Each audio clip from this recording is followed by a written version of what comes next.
जय हिंद दोस्तों स्वागत है आप सभी का हमारे YouTube channel SP biology classes में।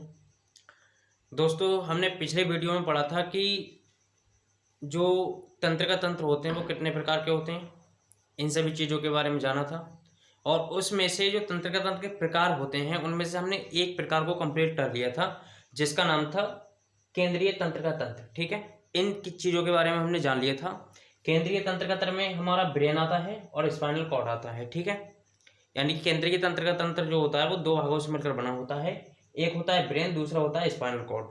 ठीक है, ब्रेन को क्या कहते हैं? ब्रेन जो होता है वो हमारा शरीर का मास्टर होता है, यानी कि हमारे शरीर को चलाने का कार्य जो होता है वो किसका होता है? ब्रेन का होता है। ठीक है, और स्पाइनल कॉर्ड जो होता है वो ब्रेन के निचले भाग से निकली हुई एक संरचना होती है जिसका कार्य क्या होता है? इन्फॉर्मेशन को कलेक्ट करके ब्रेन तक देना होता है और ब्रेन को कलेक्ट करके शरीर के अंगों तक इन्फॉर्मेशन को पहुंचाने का होता है। ठीक है, तो इन सभी चीज़ों के बारे में हमने ब्रीफ डिस्कस किया था, जाना था। ठीक है, केंद्रीय तंत्रिका तंत्र को सेंट्रल नर्वस सिस्टम के नाम से भी जाना जाता है, जिसे हम शॉर्ट में क्या बोलते हैं? CNS बोलते हैं। क्या बोलते हैं? CNS, केंद्रीय तंत्रिका तंत्र को CNS बोलते हैं। ठीक है, ये तो हमारा फर्स्ट पार्ट था, जो तंत्रिका तंत्र के प्रकार का फर्स्ट पार्ट कौन सा था? केंद्रीय तंत्रिका तंत्र। ठीक है, उसके बाद में आता है परिधीय तंत्रिका तंत्र, जिसे पेरिफेरल नर्वस सिस्टम के नाम से भी जानते हैं। किस नाम से जानते हैं? पेरिफेरल नर्वस सिस्टम के नाम से जानते हैं। दोस्तों तंत्रिका तंत्र जो होता है वो स्पाइनल कॉर्ड से, यानी कि परिधीय तंत्रिका तंत्र की जो तंत्रिकाएं होती हैं, जो नर्व्स होती हैं, वो स्पाइनल कॉर्ड से निकलती हैं। ठीक है, किससे निकलती हैं? स्पाइनल कॉर्ड से निकलती हैं। और इसमें दो प्रकार की नर्व्स पाई जाती हैं। इनमें से एक होती है कपालीय तंत्रिकाएं, इसे क्रेनियल नर्व्स के नाम से भी जानते हैं। दूसरी होती है रीढ़ तंत्रिकाएं, इन्हें स्पाइनल नर्व्स के नाम से भी जानते हैं। ठीक है, तो कपालीय तंत्रिकाएं जो होती हैं वो हमारे हेड से संबंधित होती हैं, जो हमारा सिर होता है उससे संबंधित होती हैं। जो हमारे सिर जो होता है इससे संबंधित होती हैं। कौन सी? कपालीय तंत्रिकाएं। ठीक है, ये कपालीय तंत्रिकाएं जो होती हैं वो इम्पल्स को क्या करती हैं? ब्रेन से सेंसरी ऑर्गन तक पहुंचाती हैं, यानी कि हमारे शरीर के अंग जो होते हैं, सेंसरी ऑर्गन जो होते हैं, संवेदी अंग जो होते हैं, उन तक पहुंचाने का काम करती हैं। और संवेदी अंगों से सूचना कहाँ तक जाती है? ब्रेन तक जाती है। किनके द्वारा? कपालीय तंत्रिकाओं के द्वारा, यानी कि क्रेनियल नर्व के द्वारा। ये क्या होता है? हमारे ब्रेन से जुड़ी हुई होती है, ब्रेन से। ठीक है, और इनमें क्या होता है? इम्पल्स को मैंने बताया कि ब्रेन से कहाँ जाती है इम्पल्स? सेंसरी ऑर्गन तक जाती है। सेंसरी ऑर्गन मतलब जो हमारे संवेदी अंग होते हैं। ठीक है, संवेदी अंग जैसे स्किन हो गया, ठीक है, टंग हो गया, नोज हो गए, ये क्या होते हैं? हमारे संवेदी अंग होते हैं। तो इनसे जो भी सूचनाएं, जैसे हम भोजन खाते हैं तो भोजन का टेस्ट कैसा है, ठीक है, ये कौन बताता है? हमारी जीभ बताती है, यानी कि हमारी टंग बताती है कि भोजन का टेस्ट कैसा है। ये इन्फॉर्मेशन, अब टंग है जो हमारी, वो क्या है? एक सेंसरी ऑर्गन है, संवेदी अंग है। ठीक है, तो टेस्ट किसके द्वारा पता चला? हमारा जीभ के द्वारा पता चला। अब जीभ के द्वारा जब पता चला तो ये हमारा संवेदी अंग है, जीभ। अब इससे जो इन्फॉर्मेशन थी वो ब्रेन तक पहुंचती है। ठीक है, तो वो किसके द्वारा जाती है? क्रेनियल नर्व के द्वारा जाती है। ठीक है, इनकी संख्या कितनी होती है? ये दोस्तों हमारे शरीर में 12 जोड़ी पाई जाती हैं। ठीक है, उसके बाद बात करते हैं कि रीढ़ तंत्रिकाएं जो होती हैं, स्पाइनल नर्व जो होती हैं, वो क्या होती हैं? स्पाइनल नर्व जो होती हैं दोस्तों, इनकी संख्या जो होती है वो 31 जोड़ी होती है। ठीक है, और ये जो होती हैं रीढ़ तंत्रिकाएं, ठीक है, तो रीढ़ तंत्रिकाएं हैं तो कहाँ पाई जाएंगी? रीढ़ वाले भाग में पाई जाएंगी। जो हमारा शरीर का जो डॉर्सल सरफेस होता है, यानी कि पीछे वाला भाग जो होता है, पीठ जो होती है, उसमें एक रीढ़ नाम की हड्डी पाई जाती है। ठीक है, जो हमारे गर्दन से लेके कमर तक फैली रहती है। ठीक है, कहाँ से फैली रहती है? गर्दन से लेकर कमर तक फैली रहती है। ठीक है, इसमें जो तंत्रिकाएं होती हैं वो कितनी होती हैं? 31 जोड़ी होती हैं। और ये शरीर की पेशियों में जाती हैं। ठीक है, शरीर की पेशियों में जाती हैं, जहाँ पेशियां ऐच्छिक क्रियाएं करती हैं, यानी कि जो पेशियां ऐच्छिक क्रियाएं करती हैं उनमें ये तंत्रिकाएं जाती हैं। कौन सी तंत्रिकाएं? रीढ़ की तंत्रिकाएं या स्पाइनल नर्व जो हैं वो कहाँ जाती हैं? हमारे शरीर के जो ऐच्छिक क्रियाएं करने वाली पेशियां होती हैं उनमें जाती हैं। ऐच्छिक क्रियाएं और अनैच्छिक क्रियाएं दो प्रकार की होती हैं। ठीक है, एक होती हैं ऐच्छिक क्रियाएं और दूसरी होती हैं अनैच्छिक क्रियाएं। ये दोनों क्रियाएं जो होती हैं वो प्रतिवर्ती क्रियाएं होती हैं एक प्रकार की, तो प्रतिवर्ती क्रियाएं कौन सी होती हैं? जो हमारे शरीर में अचानक से होती हैं, ठीक है। तो ऐसी क्रियाएं हमारे शरीर में वो होती हैं जैसे हम अपनी इच्छा के अनुसार कोई कार्य करते हैं, या जो हमारी इच्छा के अनुसार पेशियाँ चलती हैं, हमारे शरीर की जो मसल्स होती हैं, जो हम इच्छा के अनुसार चलती हैं हमारी, वो कहलाती हैं ऐच्छिक पेशियाँ, ठीक है। और दूसरी होती हैं अनैच्छिक पेशियाँ। अनैच्छिक का मतलब जो हमारी इच्छा के अनुसार कार्य नहीं करती हैं, वो पेशियाँ, ठीक है। उनमें भी कुछ अंग होते हैं, जैसे हमारे शरीर में एक हार्ट पाया जाता है, ठीक है, जिसमें कितने चैम्बर पाए जाते हैं? 4 चैम्बर पाए जाते हैं, यानी कि मानव में जो हार्ट पाया जाता है उसमें कितने चैम्बर होते हैं? 4 चैम्बर होते हैं, ठीक है। 2 उसमें कौन से होते हैं? 2 आलिंद होते हैं और 2 निलय होते हैं, ठीक। तो हार्ट जो होता है उसमें जो पेशियाँ होती हैं वो अनैच्छिक पेशियाँ होती हैं, क्योंकि हार्ट एक ऐसा ऑर्गन होता है जो कंटिन्यूअसली क्या करता है? ब्लड को पंप करता रहता है, ठीक है। हम सोते हों, जागते हों, चलते हों, फिरते हों, उठते बैठते, किसी भी पोजीशन में हम हों, बट हार्ट जो होता है वो अपना कार्य जो है वो कंटिन्यूअसली करता रहता है। उसे इस बात से कोई फ़र्क नहीं है कि हम क्या कर रहे हैं, उसको इसी बात से फ़र्क है कि वो अपना कार्य प्रॉपर तरीके से करता रहता है। यानी कि हार्ट जो होता है उसको हमारी आदेश लेने की ज़रूरत नहीं है कि मैं कब ब्लड को पंप करूं, कब धड़कूं, कब ना धड़कूं, इन चीज़ों से उसे कोई मतलब नहीं है। वो उसमें क्या होता है, उसमें अनैच्छिक पेशियाँ पाई जाती हैं, जिसके कारण वो हार्ट जो होता है वो अपने आप स्वतः ही गति करता रहता है, जिसके कारण हृदय धड़कता है। यानी कि पेशियाँ जब कॉन्ट्रैक्ट होती हैं और रिलैक्स पोजीशन में जाती हैं, कॉन्ट्रैक्ट मतलब सिकुड़ती हैं, रिलैक्सेशन मतलब जब वो अपनी रिलैक्स पोजीशन में जाती हैं, यानी कि जिस स्थिति में पहले होती हैं उसी पोजीशन में जाती हैं, तो वो हार्ट का धड़कना कहलाता है। कैसा? जब हार्ट सिकुड़ता है, एक बार फैलता है, तो उसे क्या कहते हैं? हार्ट का धड़कना कहते हैं। और इसी सिकुड़ने और फैलने की वजह से हार्ट से ब्लड बाहर जाता है और ब्लड शरीर के अंगों से अंदर आता है, ठीक है। इसी हार्ट के सिकुड़ने और फैलने के कारण ये होता है, ठीक है। तो हार्ट में किस प्रकार की मसल्स पाई जाती हैं? अनैच्छिक पेशियाँ पाई जाती हैं, जो अपनी इच्छा के अनुसार कार्य करती हैं। हमारी इच्छा के अनुसार नहीं, वो अपनी इच्छा के अनुसार कार्य करती हैं। हमारी इच्छा के अनुसार जो पेशियाँ कार्य करती हैं वो ऐच्छिक पेशियाँ कहलाती हैं, और जो हमारी इच्छा के अनुसार कार्य नहीं करती हैं वो कैसी कहलाती हैं? अनैच्छिक पेशियाँ कहलाती हैं। और हार्ट में जो मसल पाई जाती हैं दोस्तों, उन्हें कहते हैं कार्डियक मसल। कौन सी मसल कहते हैं? Cardiac muscle. हार्ट में जो मसल पाई जाती हैं वो कौन सी कहलाती हैं? कार्डियक मसल कहलाती हैं, ठीक है। कार्डियक मसल कहलाती हैं। अब बात करते हैं, अच्छा, कार्डियक मसल कहलाती हैं। और हार्ट की जो स्टडी होती है, हार्ट की जो स्टडी की जाती है, तो हार्ट की स्टडी को कहते हैं कार्डियोलॉजी। क्या कहते हैं? कार्डियोलॉजी, ठीक है। तो इतना समझ में आया कि अनैच्छिक पेशियाँ कौन सी होती हैं और ऐच्छिक पेशियाँ कौन सी होती हैं। मैंने बताया जो पेशियाँ हमारी इच्छा के अनुसार कार्य करती हैं वो कैसे कहलाती हैं? अनैच्छिक पेशियाँ कहलाती हैं। जैसे मान लीजिए कोई हाथ आई, हाथ को हम अपनी इच्छा के अनुसार मोड़ते हैं, इच्छा के अनुसार सीधा कर लेते हैं, इच्छा के अनुसार मोड़ते हैं, सीधा कर लेते हैं, ठीक है। गर्दन है, उसको हम अपनी इच्छा के अनुसार चलाते हैं, किधर भी चला सकते हैं। तो ये जो हमारे शरीर के अंगों में पेशियाँ हैं, जैसे एग्जाम्पल के तौर पर मैंने हाथ का उदाहरण दिया, हाथ को इच्छा के अनुसार मोड़ लेते हैं, सीधा कर लेते हैं। तो इसमें जो मसल्स हैं वो कैसी हैं? ऐच्छिक मसल्स हैं, यानी कि ऐच्छिक पेशियाँ हैं। ये पेशियाँ जो है वो हमारी इच्छा के अनुसार कार्य कर रही हैं, बट हमारे शरीर की अंग होते हैं, जैसे हार्ट हो गया, ठीक है, इंटेस्टाइन हो गई, इंटेस्टाइन में जो मसल्स पाई जाती हैं वो क्या करती हैं? भोजन को एब्जॉर्ब करती हैं। जो बिलाई पाई जाती हैं वो भी मसल से ही मिलकर बनी होती हैं, ठीक है। तो उनमें क्या करता है, वो भोजन को एब्जॉर्ब करती हैं। अब भोजन को वो एब्जॉर्ब कर रही हैं, इंटेस्टाइन की जो बिलाई हैं और मसल्स हैं वो भोजन को एब्जॉर्ब कर रही हैं, फूड को एब्जॉर्ब कर रही हैं, तो वो हमारी परमिशन नहीं ले रही हैं कि हमें कब एब्जॉर्ब करना है, कब नहीं करना है, ठीक है।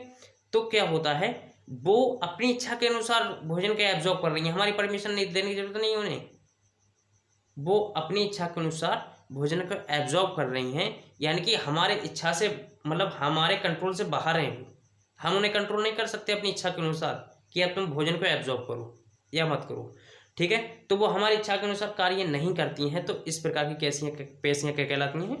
अनैच्छिक पेशियाँ कहलाती हैं, ठीक है। तो ये हमारा रहा परिधीय तंत्र का, तो क्या कहते हैं? पेरिफेरल नर्वस सिस्टम के नाम से भी जानते हैं, ठीक है। उसके बाद हम डिस्कस करते हैं जो थर्ड नंबर हमारा है, जिसे स्वतंत्र का तंत्र कहते हैं या फिर ऑटोनॉमस नर्वस सिस्टम कहते हैं, ठीक है। स्वतंत्र का तंत्र या ऑटोनॉमस सर्विस सिस्टम कहते हैं।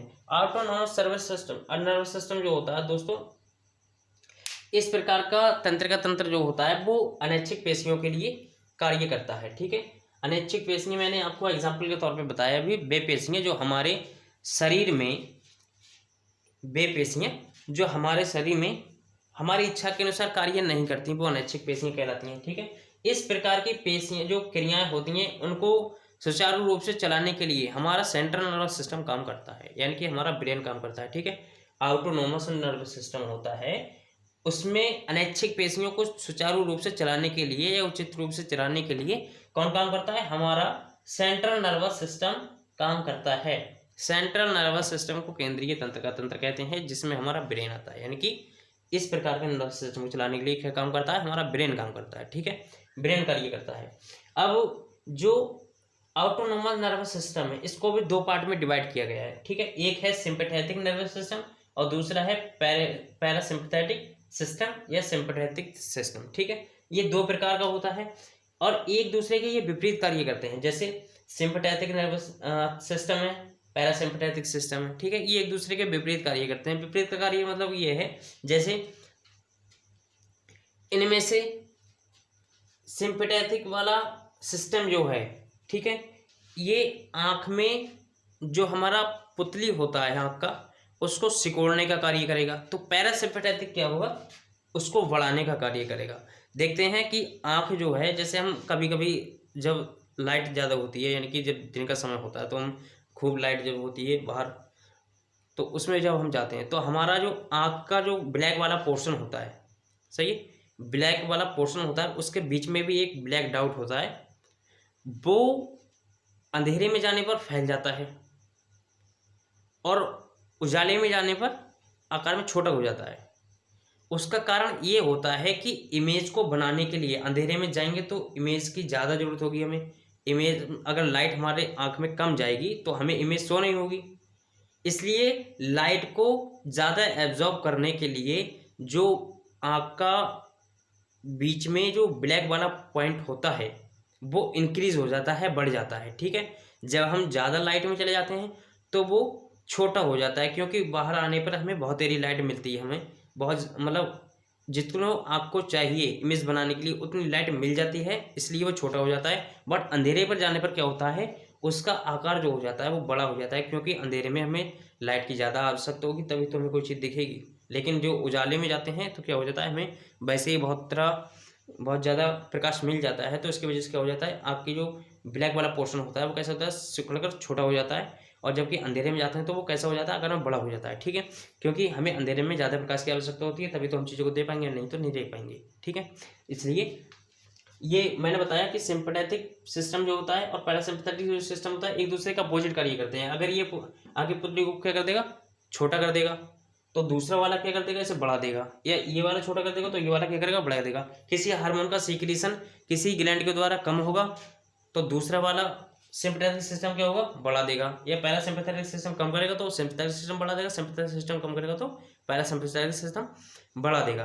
ये एक दूसरे क्या होते हैं, अपोजिट कार्य करते हैं। ठीक है, सिंपैथेटिक जो स्पाइनल कॉर्ड के दोनों साइड पर पाई जाती हैं, ये सिंपैथेटिक जो गैंग्लियन होती हैं, सिंपैथेटिक जो गैंग्लियन होती हैं, ये क्या होती हैं, स्पाइनल कॉर्ड के दोनों साइड पर पाई जाती हैं। स्पाइनल कॉर्ड मतलब मेरुरज्जु के दोनों साइड पर ये पाई जाती हैं। ठीक है, और जब ये सिंपैथेटिक गैंग्लियन होती हैं, ये शरीर के डॉर्सल सरफेस में जिस भाग में प्रवेश करती हैं, यानी कि शरीर के जिन अंगों में प्रवेश करती हैं, वहाँ पर पहले से ही पैरासिम्पैथेटिक गैंग्लियन जो होते हैं वो मौजूद होते हैं। ठीक है, सिंपैथेटिक गैंग्लियन जो होते हैं वो जहाँ पर जिन अंगों में शरीर में प्रवेश करती हैं, उनमें पैरासिम्पैथेटिक जो गैंग्लियन होते हैं वो पहले से ही मौजूद होते हैं। मैंने बताया कि एक दूसरे के अपोजिट कार्य करेंगी, तो अपोजिट कार्य करेंगी तो एक दूसरे के नज़दीक होंगी, जब एक दूसरे के नज़दीक होंगी तभी अपोजिट कार्य करेंगी। एक किसी चीज़ का सीक्रेशन को या एब्जॉर्प्शन को इंक्रीज करेगा तो दूसरा क्या करेगा, किसी चीज़ के सीक्रेशन को या इंक्रीजन को बढ़ा देगा।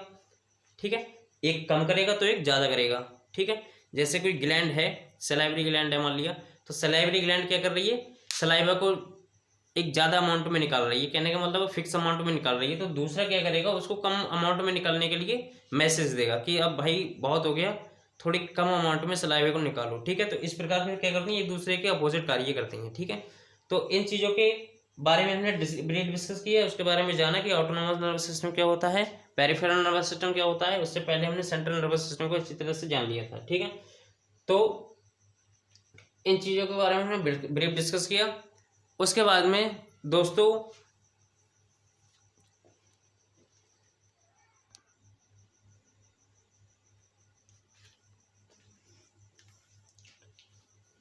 ठीक है दोस्तों, हमने जो तीनों प्रकार के नर्वस सिस्टम थे उनको पढ़ लिया था, ठीक है। अब हम पढ़ेंगे कि पैरासिम्पैथेटिक और सिंपैथेटिक का जो फंक्शन होता है वो क्या होता है। पैरासिम्पैथेटिक सिस्टम होता है, एक सिंपैथेटिक सिस्टम होता है, दूसरा पैरासिम्पैथेटिक सिस्टम होता है। तो इनका फंक्शन क्या होता है, इन चीज़ों के बारे में पढ़ेंगे। और मैंने थोड़ी देर पहले बताया था कि जो सिंपैथेटिक सिस्टम और पैरासिम्पैथेटिक सिस्टम जो होता है वो एक दूसरे के अपोजिट वर्क करते हैं, एक दूसरे के विपरीत कार्य करते हैं, ठीक है। जैसे मैंने बताया था कि आपकी पुतली को सिंपैथेटिक जो होता है वो क्या करता है, फैलाता है, तो पैरासिम्पैथेटिक क्या करता है, कम करता है। मैंने बताया था कि आपकी पुतली जो होती है वो, मैंने आपको बताया था इमेज बनाने के लिए उसमें लाइट की रिक्वायरमेंट होती है, इमेज बनाने के लिए लाइट की रिक्वायरमेंट होती है। तो पुतली अंधेरे पे जाने पर क्या होती है, वो फैल जाती है, और उसमें लाइट जब ज़्यादा प्रवेश करती है तो हमारी आँख में इमेज जो है वो साफ बनती है उस वस्तु को देखने के लिए अंधेरे में, ठीक है। लेकिन दिन में क्या होता है, उसका अपोजिट होता है। मैंने बताया था कि दिन में जब हम बाहर निकलते हैं, यानी कि जब प्रकाश वाली जगहों पर निकलते हैं, तो क्या होता है, हमारे लाइट जो आँख होती है उसमें लाइट वैसे ही ज़्यादा पड़ती है। जब ज़्यादा पड़ती है तो हमारी आँख की पुतली होती है वो सिकुड़ जाती है, ठीक है। उसके बाद जो सिंपैथेटिक जो सिस्टम होता है या सिंपैथेटिक गैंग्लियन जो होते हैं, उनमें आंसू की ग्रंथियों से आंसू को प्रेरित करता है। आंसू की ग्रंथियां जो होती हैं उनको सिंपैथेटिक जो सिस्टम होता है वो क्या करता है, सिंपैथेटिक गैंग्लियन जो होते हैं वो क्या करते हैं, आंसू को निकलने के लिए प्रेरित करते हैं। बट जो पैरासिम्पैथेटिक गैंग्लियन होते हैं वो आंसू को रोकने का कार्य करते हैं, यानी कि आंसू जो होते हैं उनको निकलने से रोकने का कार्य करते हैं, ठीक है। अब तीसरा पॉइंट हम पढ़ते हैं कि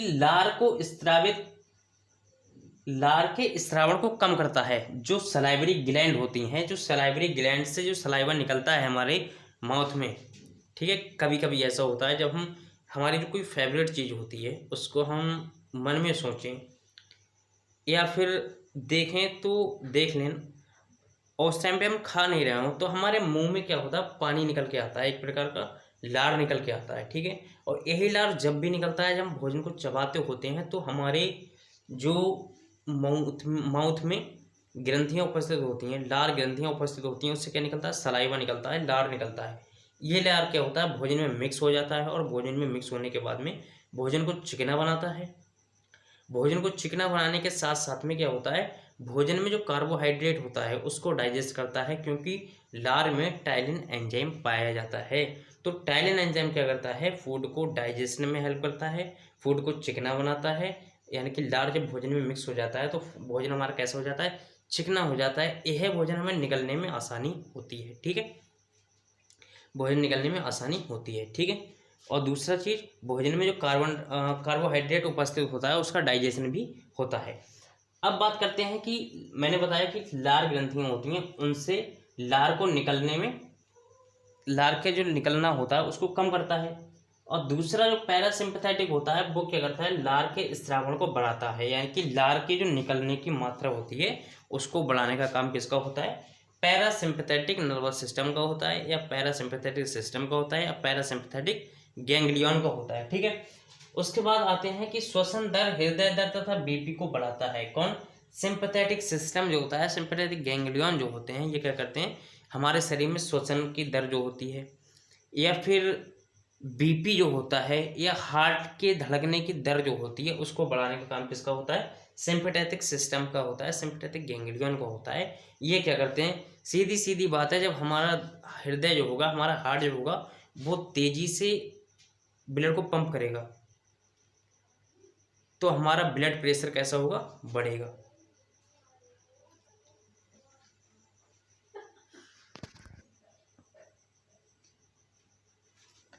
ठीक है। तो क्या होगा, जैसे जैसे हमारा हार्ट अगर तेज धड़केगा तो ब्लड ज़्यादा मतलब हमारे शरीर में प्रेशर से बहेगा। ज़्यादा प्रेशर से ब्लड हमारे शरीर में बहेगा या सर्कुलेट होगा, तो उससे क्या होगा, हमारे शरीर का बीपी जो है वो भी बढ़ेगा। श्वसन दर को बढ़ाता है। श्वसन दर यानी कि सांस लेने की जो दर होती है उसको भी बढ़ाने का काम करता है कौन, सिंपैथेटिक सिस्टम। उसके बाद बात करते हैं कि सिंपैथेटिक सिस्टम क्या करता है, श्वसन दर को बढ़ाता है, हृदय को बढ़ाता है, हृदय की धड़कन को बढ़ाता है और बीपी पे बढ़ेगा। जब हृदय धड़केगा तेजी से तो ब्लड हमारे शरीर में ज़्यादा प्रेशर से पंप होगा और उसके साथ में क्या होगा, हमारा बीपी जो होगा वो इंक्रीज हो जाएगा, बढ़ जाएगा। जब लोगों का बीपी इंक्रीज हो जाता है तो गुस्सा भी बहुत आता है। ठीक है, क्या आता है, गुस्सा आता है वो। उसके बाद बात करते हैं कि जो पैरासिम्पथेटिक होगा वो क्या करेगा, इन सभी चीज़ों को कंट्रोल करने का काम करेगा। किसको, श्वसन दर को कम करेगा, हृदय की धड़कने की दर को कम करेगा, जो बीपी होगा उसको भी कम करेगा। ठीक है, तीसरी चीज, आहार नाल के पेशियों के क्रमांकुंचन को कम करता है। ठीक है, आहार नाल की जो पेशियां होती हैं इनके क्रमांकुंचन को कम करता है। कहने का मतलब ये है, जो हमारी आहार नाल होती है, ठीक है, आहार नाल होती है, एलिमेंट्री कैनाल होती है, उसमें क्या करता है, जो भी हम फूड खाते हैं तो ऐसा नहीं कि हमने जो भोजन अपने मुंह में रखा, दांतों ने इससे पीस के छोटे भागों में डिवाइड किया, छोटे भागों में डिवाइड करने के बाद हमने निकल लिया और अपने आप चला गया, ऐसा नहीं होता है। जब तक हमारे जो एलिमेंट्री कैनाल होती है, आहार नाल होती है, उसकी जो पेशियां होती हैं वो कॉन्ट्रैक्ट नहीं करेंगी, तब तक हमारा फूड जो होगा वो आगे की ओर मूव नहीं करेगा। ठीक है, हमारा फूड जो होता है वो तभी आगे की ओर मूव करता है जब हमारे आहार नाल की या एलिमेंट्री कैनाल जो होती है उसकी जो पेशियां होती हैं वो कॉन्ट्रैक्ट होती हैं। जैसे ही हम भोजन लेते हैं, भोजन हमारे गले से नीचे उतरता है, उसके बाद क्या होता है, जो पेशियां होती हैं आहार नाल की वो कॉन्ट्रैक्ट करती हैं भोजन के ऊपर से, तो भोजन जो है वो धीरे धीरे धीरे धीरे कहाँ पहुँचता है, हमारे स्टमक में पहुँचता है। ठीक है, तो इन सभी चीज़ों को पेशियों के क्रमांकुंचन को कम करता है। ठीक है, सिंपैथेटिक सिस्टम जो होता है वो क्या करता है, आहार नाल की पेशियों के क्रमांकुंचन को यानी कि सिकुड़ने को कम करता है, जबकि पैरासिम्पैथेटिक सिस्टम जो होता है वो क्या करता है, क्रमांकुंचन को बढ़ाता है, यानी कि आहार नाल की जो पेशियां होती हैं उनके सिकुड़ने की दर को बढ़ाने का काम किसका होता है, पैरासिम्पैथेटिक का, और घटाने का काम किसका होता है, सिंपैथेटिक का। ठीक है, अब बात करते हैं कि लीवर एंड पैनक्रियाज के सीक्रेशन को कम करता है। लीवर के द्वारा दोस्तों एक जूस निकलता है, ठीक है, लीवर के द्वारा एक बाइल जूस निकलता है, जो कि जिसका निर्माण जो होता है वो गॉल ब्लैडर में होता है, या फिर कह सकते हैं कि पित्ताशय में होता है, पित्तरस बोलते हैं जिसे। ठीक है, बाइल जूस को क्या बोलते हैं, पित्तरस बोलते हैं। ये एक प्रकार का क्षारीय माध्यम होता है। कैसा होता है, क्षारीय माध्यम होता है, क्योंकि इसका पीएच वैल्यू जो होता है वो 7 से ज़्यादा होता है, इसलिए कैसा होता है, क्षारीय होता है। और दोस्तों इसका जो वर्क होता है, लीवर के द्वारा जो बाइल जूस निकलता है, यानी कि गॉल ब्लैडर से, लीवर में गॉल ब्लैडर पाया जाता है यानी कि पित्ताशय पाया जाता है, और पित्ताशय में पित्तरस बनता है या बाइल जूस बनता है। तो बाइल जूस का कार्य दोस्तों भोजन को डाइजेस्ट करने का नहीं होता, केवल भोजन को ये क्षारीय बनाता है, क्योंकि स्टमक में हमारे जठर ग्रंथियाँ पाई जाती हैं या गैस्ट्रिक ग्लैंड पाई जाती हैं। ये गैस्ट्रिक ग्लैंड क्या करती हैं, HCl को HCl जो होता है, हाइड्रोक्लोरिक अम्ल जो होता है उसको निकालती हैं। ठीक है, पेप्सिन को निकालती हैं और रेनिन को निकालती हैं। तो हाइड्रोक्लोरिक अम्ल जो होता है उसको निकालती हैं। हाइड्रोक्लोरिक अम्ल जो होता है वो एक प्रकार का एसिड होता है। जब एसिड फूड में मिक्स हो जाता है तो भोजन को कैसा बना देता है, ये एसिडिक बना देता है। भोजन को कैसे बना देगा, एसिडिक बना देगा। जब भोजन को एसिडिक बना देता है तो एसिडिक जो है वो हमारे लिए हानिकारक होगा फिर, क्योंकि भोजन को गला देता है एसिडिक एसिडिक भोजन। जब एसिड फूड में मिक्स हो जाता है तो क्या करता है, ये फूड को गला देता है। ठीक है, उसके बाद अब फूड जब गलता रहेगा तो हमारी बॉडी में उसका डाइजेशन ठीक तरह से नहीं होगा। जब डाइजेशन नहीं होगा तो क्या होगा, हमें एनर्जी नहीं मिल पाएगी। जब फूड का डाइजेशन नहीं होगा, नॉर्मली सड़ेगा हमारे पेट में, फूड अगर सड़ जाएगा तो हमें क्या होगा, एनर्जी नहीं मिल पाएगी और हम बीमार भी पड़ सकते हैं। बीमारी पड़ जाएंगे, जो एसिडिटी ज़्यादा होगी। ठीक है, लेकिन उस एसिडिटी को यानी कि एसिडिक फूड को क्षारीय में बदलने के लिए, बेसिक फूड में बदलने के लिए क्या होगा, जो लीवर से वाइल जूस निकलता है वो फूड में मिक्स हो जाता है और एसिडिक फूड को किस में बदल देता है, क्षारीय फूड में बदल देता है। ठीक है, और पैनक्रियाज के द्वारा क्या होता है, पैनक्रियाज के द्वारा भी एंजाइम्स निकलते हैं, हार्मोन्स निकलते हैं। पैनक्रियाज के द्वारा इंसुलिन हार्मोन निकलता है। ठीक है, और